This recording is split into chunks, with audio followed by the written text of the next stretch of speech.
Media మిత్రులందరికీ నా నమస్కారం. బీసీ సోదరులకి పుట్టినిల్లు తెలుగుదేశం పార్టీ. రాజకీయంగా ఆర్థికంగా బీసీ సోదరులకి స్వాతంత్రం వచ్చిందంటే దానికి కారణం తెలుగుదేశం పార్టీ. రాజకీయంగా పెద్ద ఎత్తున ఆనాడు అన్న ఎన్టీఆర్ 1982లో బీసీ సోదరులకి సీట్లు ఇచ్చి గెలిపించి మళ్ళీ కీలకమైన శాఖలు కూడా బీసీ సోదరులకి ఆనాడు ఇస్తాం జరిగింది. తెలుగుదేశం పార్టీ వ్యూహం ఒకటే, బీసీ సోదరులు బలహీన వర్గం కాదు, బలమైన వర్గం అని.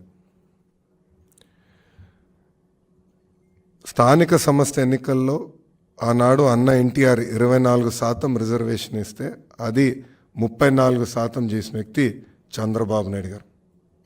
చంద్రబాబు నాయుడు గారు ముఖ్యమంత్రి ఉన్నప్పుడు బీసీ సప్లాన్ ద్వారా 36,000 కోట్ల రూపాయలు బీసీ సోదరుల సంక్షేమ అభివృద్ధి కోసం ఆనాడు మేము ఖర్చు పెట్టాం.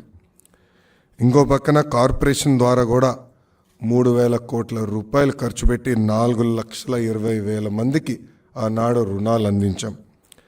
ఆదరణ పథకం కింద 1,000 కోట్ల రూపాయలు మేము ఖర్చు పెట్టాం. బెస్ట్ అవైలబుల్ స్కూల్, విదేశీ విద్య, పీజీ ఫీ రీంబర్స్మెంట్, పెళ్లి కానుక, ఇలా అనేక సంక్షేమ కార్యక్రమాలు 2014 నుంచి 2019 మధ్యన తెలుగుదేశం పార్టీ బీసీ సోదరులకి ఖర్చు పెట్టింది. ఇంకా చేనేత సోదరులకి, కల్లు గీత కార్మికులకి, మత్స్యకారులకి 50 సంవత్సరాలకే పెన్షన్ కూడా ఇచ్చిన ప్రభుత్వం తెలుగుదేశం ప్రభుత్వం. ప్రత్యేకంగా ఆనాడు శాసనసభలో తీర్మానం చేసి కేంద్రంలో కూడా బీసీ సంక్షేమం కోసం ప్రత్యేక మినిస్ట్రీ ఏర్పాటు చేయాలని ఒత్తిడి కూడా తీసుకొచ్చింది తెలుగుదేశం పార్టీ. సో మీరు రాజకీయంగా ఆర్థికంగా పెద్ద ఎత్తున ఆనాడు బీసీ సోదరుల్ని పైకి తీసుకొచ్చాం.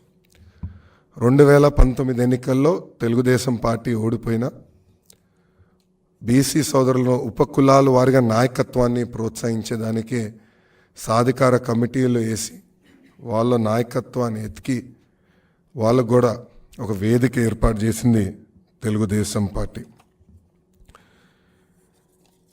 ఈ 2019లో వైకాపా ప్రభుత్వం అధికారంలోకి వచ్చిన తర్వాత పెద్ద ఎత్తున బీసీ సోదరుల్ని ఇబ్బంది పెట్టారు. ఒక మాటలో చెప్పాలంటే అనేక మంది బీసీ సోదరులను కూడా చంపేసింది ప్రభుత్వం. స్థానిక సంస్థ ఎన్నికల్లో 10% రిజర్వేషన్ తగ్గించి 16,000 మంది బీసీలకి అవకాశాలు లేకుండా చేసింది ఈ ప్రభుత్వం. 8,000 ఎకరాలు బీసీ సోదరుల చేతుల్లో ఉన్న అసైన్డ్ భూములను కూడా వెనక్కి తీసుకుంది ఈ ప్రభుత్వం. ఆదరణ పథకం క్యాన్సిల్ చేశారు. గత ప్రభుత్వం తీసుకున్న 10% డిపాజిట్ కూడా తిరిగి ఇవ్వలేదు ఈ ప్రభుత్వం. ఇది నేను చెప్తాం కాదు, లబ్ధిదారులు ఎవరికైతే ఆదరణ పథకం ద్వారా పనిముట్ల అందాల్సి ఉందో వాళ్ళు నేను పాదయాత్ర చేస్తున్నప్పుడు నన్ను కలిసి వాళ్ళు నాకు చెప్పారు. 56 కార్పొరేషన్లు ఏర్పాటు చేసుకున్నామని చెప్తున్నారు. నిధులు లేవు, విధులు లేవు. పాప ఆ కార్పొరేషన్ చైర్పర్సన్కి, డైరెక్టర్లకి జీతాలు ఇచ్చే పరిస్థితిలో ఈ ప్రభుత్వం లేనే లేదు. ఇంకా జియో 217 తీసుకొచ్చి మా మత్స్యకారుల వెనుముక్క కూడా విరగొట్టింది ఈ ప్రభుత్వం. ఇంకా యాప్కో కూడా డిఫంక్ట్ అయిపోయింది. సొసైటీలకి బకాయిలు పెట్టింది ప్రభుత్వం. పట్టు రైతులకి కనీసం సబ్సిడీ కూడా ఇచ్చే పరిస్థితిలో ఈ ప్రభుత్వం లేదు. ఇంకా బీసీ సోదరుల పైన పోరాడుతున్న, అంటే బీసీ సోదరుల తరపున పోరాడుతున్న తెలుగుదేశం పార్టీ బీసీ నాయకత్వం పైన కూడా అనేక కేసులు పెట్టారు. వేదికమైన పెద్దలందరిపైన కూడా కేసులు పెట్టారు. మీరు చూస్తే యనమల రామకృష్ణ గారు ఒక పెళ్లికి వెళ్ళినందుకు SC/ST కేసు పెట్టారు. అయ్యన్న పాత్రుడు గారి పైన ఏకంగా రేప్ కేసు పెట్టారు. ఇంకా కొల్లు రవీంద్ర గారిని, అచ్చెన్నాయుడు గారిని కూడా ఎలా ఇబ్బంది పెట్టారో ఆంధ్ర రాష్ట్ర ప్రజలు, ప్రత్యేకంగా మా బీసీ సోదరులందరూ చూశారు. ఒక మాటలో చెప్పాలంటే బీసీ సోదరుల ద్రోహి ఈ జగన్. అమర్నాథ్ గౌడ్ అన్న కుర్రోడు కేవలం వాళ్ళ అక్కని వైకాపా నాయకుల పిల్లలు ఏడిపిస్తున్నారని ఊరు పెద్దలకి వెళ్ళి చెప్పాడు. అది తెలుసుకున్న తర్వాత అమర్నాథ్ గౌడ్ చదువుకుంటున్న పుస్తకాల నుంచి కాగితాలు చింపి అతని నోట్లో కుక్కేసి బతుకుండగా కాలు చేతులు కట్టి పెట్రోల్ పోసి తగలబెట్టి చంపేసింది ఈ ప్రభుత్వం. ఆ కుటుంబాన్ని కనీసం పరామర్శించేదానికి ఈ ప్రభుత్వానికి మనసు రాల. ముఖ్యమంత్రి గారు వెళ్ళలేదు అక్కడికి. ఇప్పుడు పరిస్థితి ఎలా ఉందంటే ఆ హత్య చేసిన అబ్బాయి ఈరోజు బయట తిరుగుతున్నాడు, ఆ కుటుంబాన్ని వేధిస్తున్నాడు.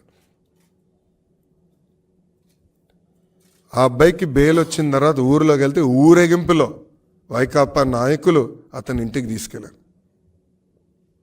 ఇది ఒక ఉదాహరణ. ఇలా అనేక ఘటనలు రాష్ట్ర వ్యాప్తంగా బీసీ సోదరులపైన జరిగినాయి. ప్రొద్దుటూరులో మనందరం చూసాం.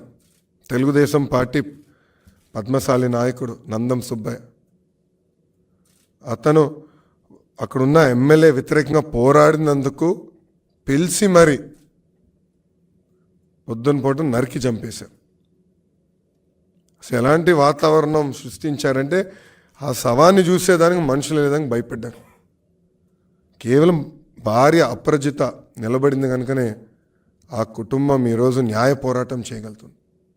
ఇలా అనేక ఘటనలు ఆంధ్ర రాష్ట్రంలో జరిగినాయి. ఎక్కడ కానీ ఈ ప్రభుత్వం స్పందించలేదు. శ్రీకాళహస్తి నియోజకవర్గంలో నేను పాదయాత్ర చేస్తుంటే మునిరాజమ్మ అనే రజక మహిళ వచ్చి ఈ ప్రభుత్వం వ్యతిరేకంగా మాట్లాడినందుకు, వాయిస్ ఇచ్చినందుకు అక్కడున్న ఎమ్మెల్యే వెళ్ళి ఆమె షాప్ని ధ్వంసం చేశాడు. చివరికి అతని కాలు పట్టుకుంటే తప్ప నిన్ను నేను క్షమించానని చెప్పే పరిస్థితికి వచ్చాను. అంటే ఎంత అహంకారంగా ఏకపక్షంగా ఈ ప్రభుత్వం ప్రవర్తిస్తుందో ఎన్ని ఉదాహరణలు. కళ్ళు గీత కార్మికుల్ని గాలికి వదిలేశారు. గొర్రెలు మేకలు పెంపే మా బీసీ సోదరులకి ఎలాంటి సబ్సిడీలు రావట్లేదు. ఇంకా స్వర్ణకారులు కూడా పడుతున్న ఇబ్బందులు నేను స్వయంగా పాదయాత్రలో తెలుసుకుంటాం జరిగింది. అందుకే తెలుగుదేశం పార్టీ జైహో బీసీ పేరిట ఒక ప్రోగ్రాం పెట్టుకుందామని నిర్ణయించుకున్నాం. అది ప్రధానంగా జనవరి 4వ తారీఖు నాడు లాంచ్ చేస్తాం. మా జాతీయ అధ్యక్షులు వారు శ్రీ నారా చంద్రబాబు నాయుడు గారి నాయకత్వంలో ఇక్కడ ఒక వర్క్షాప్ ఏర్పాటు చేసుకుని ఇక్కడ నుంచి ఫస్ట్ ఫేజ్ అన్ని పార్లమెంట్లు, నియోజకవర్గాలు, మండలాల వరకు వెళ్ళి మా బీసీ సోదరులకు చైతన్యం తీసుకొచ్చి అదేవిధంగా ఈ ప్రభుత్వం వల్ల వాళ్ళు ఎదుర్కొంటున్న కష్టాలు ఏంటని తెలుసుకుని అది మళ్ళీ పార్టీకి తెలియజేసే విధానం ఏర్పాటు చేసుకుంటాం. ఈ ప్రోగ్రాం అయిన తర్వాత స్టేట్ లెవెల్ అంటే బాబు గారు లాంచ్ చేసిన తర్వాత ఫీల్డ్కి వెళ్తారు. ఫీల్డ్ ప్రోగ్రాం పూర్తయిన తర్వాత స్టేట్ లెవెల్ ఒక సభ పెట్టుకొని బీసీ సోదరులకి ఒక ప్రత్యేకంగా మేనిఫెస్టో కూడా విడుదల చేయాలని తెలుగుదేశం పార్టీ నిర్ణయించింది.